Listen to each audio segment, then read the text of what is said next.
Hi there, welcome to your lesson on the standard normal distribution.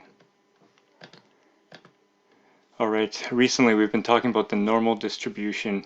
It's a distribution that represents or can be used to model data that follows what's called a symmetrical pattern. For example, we can see a histogram here, and the histogram shows most data kind of centered around the mean, and then less and less data as you go to either end.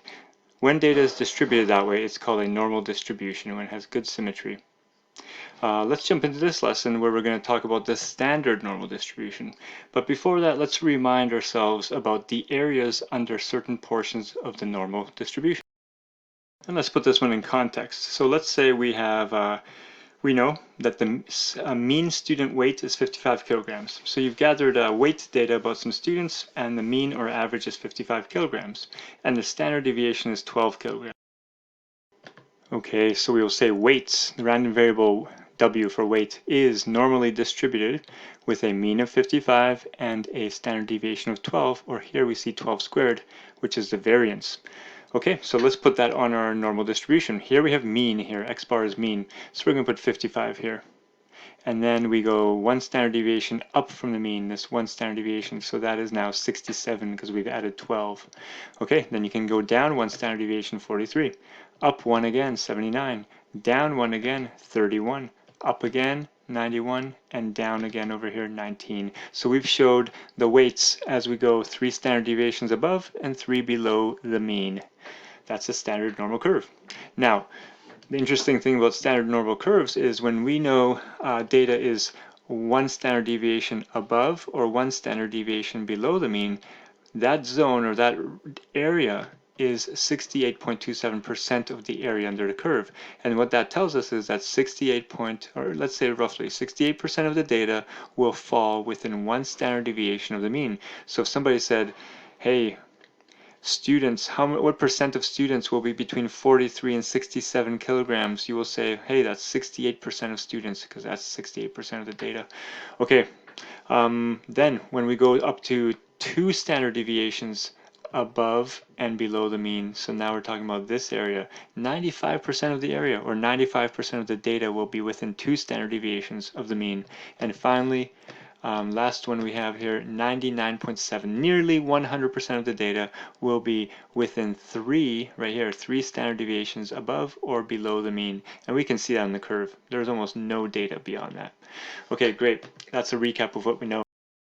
Here's what we're going to look at here. So here we have a normal distribution of data. And when we write out a normal distribution, we write x is normally distributed. Here's the mean. Here's the variance. For this situation, we can see the values here. So we can say x is normally distributed with a mean of 1010 and a variance of 20 squared, or standard deviation of 20. We can see these goes up by 20 each time here. Okay.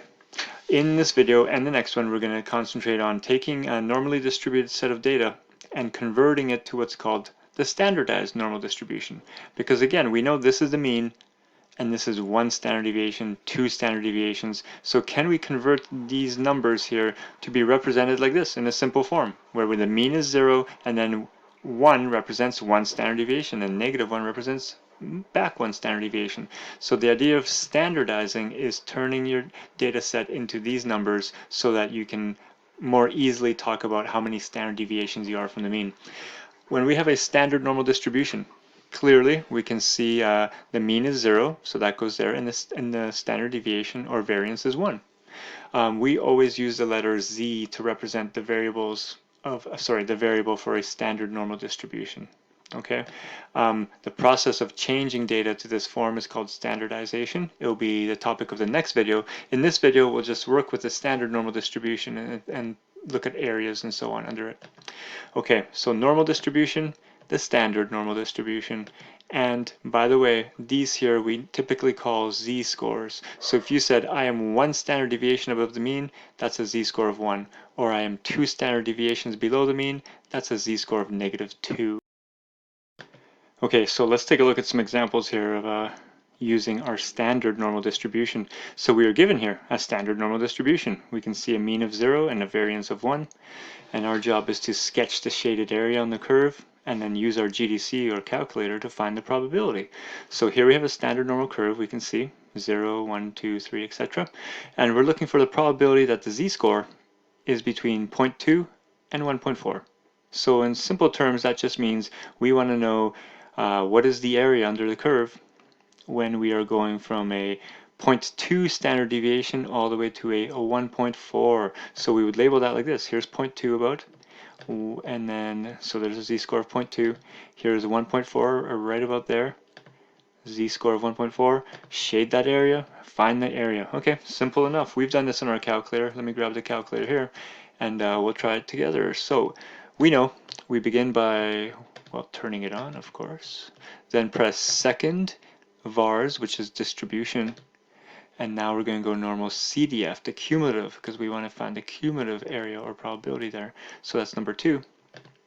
Lower boundary, so the lower boundary in our case is 0.2 and the upper is 1.4. So 0.2 and 1.4. Let's try 4, and then we have, well, see, before we would set the mean and standard deviation based on our data set, but here we're using the standard normal curve, so mean is 0, variance or standard deviation is 1. We just go to paste here, enter. All right, there it is, 0.33 or 0.34, let's say. So that tells us our probability is 0.34 of data being between 0.2 and 1.4 distance, standard deviations from the mean. And that makes sense. That's about 34% of the area there. Great. Try this one the same way. Okay, let's check your work here. So from -2 this time, so 2 standard deviations below the mean, all the way to 0.7 right here, 0.7 standard deviations above the mean. Shade that area, find it. It's going to be a large area. Let's check on our calculator. And you should get an answer of about 0.735. So makes sense, 74% of the area about right there. Perfect. Pretty easy. All right, how about this one? This is a little different. How are we going to do this? We have an absolute value here. What does an absolute value mean? That's what we got to figure out here. Well, basically, this says we need z values less than 1.2. Okay, less than 1.2. But since we have an absolute value, it means less than 1.2 but then greater than -1.2. So this can be rewritten like this. When we see an absolute value like this, we're looking for values that are less than 1.2, but also less than 1.2 on the negative side. Okay, so let me show you that on the diagram. So first of all, that turns into this. On the diagram, it will look like this, right? And if I shade all that, right, we are less than 1.2 on the positive side, but we're also negative values less than -1.2, right? We're less than 1.2 on either side. There's a symmetry to it. So looking for that, well, now you know how you punch that in your calculator from -1.2 to 1. And the result should have been 0.770, 77% of the data. Great, next one. Now we have probability that the absolute value of z-score is greater than 1.24. So notice now that it's greater than. Before it was less than, now it's greater than. So now we're thinking values greater than 1.24 standard deviations from the mean on the positive side, and also greater than -1.24 on the negative side. Okay, so we can rewrite this like this.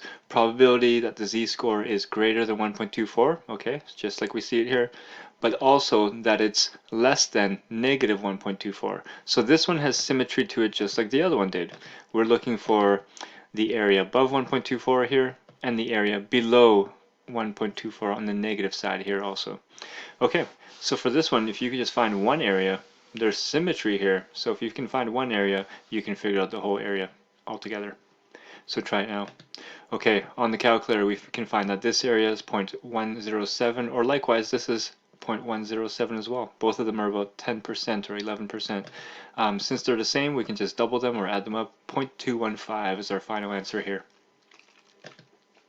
Okay, so a few more for you to practice this. Try A. Find the probability. Again, we're talking about standard normal distribution.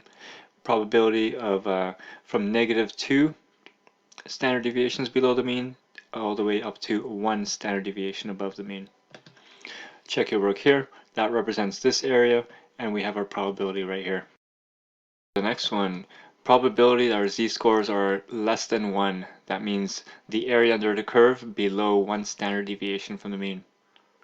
Let's check our work. There's a sketch of that. Here's 1 standard deviation. We're looking for values below that. On your calculator, you should have got this value here. Let's try C. Now we're looking for z-scores greater than negative 1.5. So anything under the curve that's greater than negative 1.5 standard deviations below the mean. Check your work here. Here's negative 1.5 standard deviations, and we're looking for things greater than that. There's our answer. Okay, try D. We're looking for values less than 0. Well, the mean is at 0, so we're looking for basically half the area, and we know clearly that's 50%, 0.5. Finally, we have one of these ones with the absolute value. Give that one a try. In this case, it says greater than 0.8, so we're looking for the area above 0.8 on the positive side and below negative 0.8 on the negative side. Combine those two areas, 2 times that, and it becomes this total value here. Great job. Let's do a couple more. So just like we did in our lesson with standard deviation, we're going to switch now.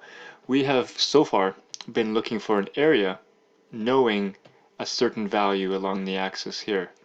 But now we're going to switch it to this. What if we know the area and we want to know what value produces that area? So we're going to an inverse situation. So here's our first example. We want to find out the probability that, we are given the probability that z values are below some certain value on here is 0.877. So we know the area is 87.7% of the area somewhere here. So that's going to be a big part of the area. But we can also use what we know about areas under normal curves to kind of approximate where that line is going to be, the line that we draw to show where the area is. So we know half the area goes to the mean, so that's 50%. And we know that when you go 1 standard deviation above the mean, that's 34% more. So if we go all this and all the way to here, that's going to be 84% of the area. 84, and we need 87, so I'm just going to go a little bit beyond 1 standard deviation, maybe like right to here. Okay, that's my approximation, and I'm looking for this. I know this area is 0.877, so I'm going to use on the calculator, if you remember, when we're going backwards and we know the area, we're going to use an inverse normal distribution. So I'm going to press on again here, then go to second distribution, and I'm going to go number 3, inverse normal. That's when you know the area. See, area. So I'm going to enter the area of 0.877, and I know,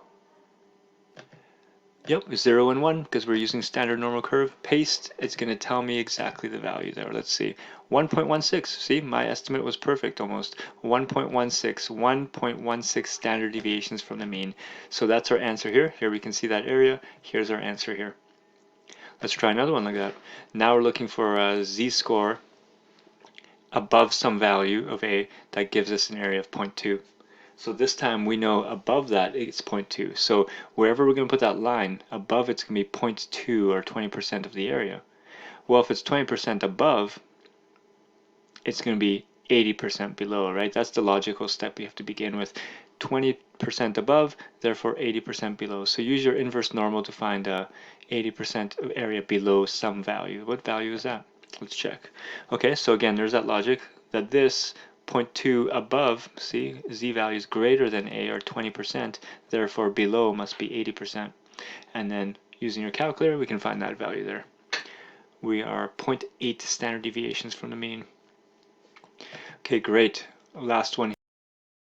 Okay, last one, and it's a little different. I'm going to give you a chance to try it first. I would highly suggest you shade what you read here. Okay, shade it, and then that shading will help you determine the answer. Let's see how you do. Okay, let's check our work now. So this is the way we approach this one. What this probability means here is you go from some negative a value to positive a value, and the area is 0.42. So we start at some negative a value and up to positive a value. Since those are the same number, positive and negative, we have symmetry here. That area is 42, that's what we're given. So that's 42%. So automatically we know if that's 42%, the remaining area on either end together is 58%. So each of those must be then 29%. So now you can just run 29 on your calculator as your area, and you can find this value. And since there's symmetry, this will be a positive and both a positive and a negative version of A here. Great job. You have learned about the standard normal curve. Please now go see the next video, which will show you how to turn normal data into the standard data.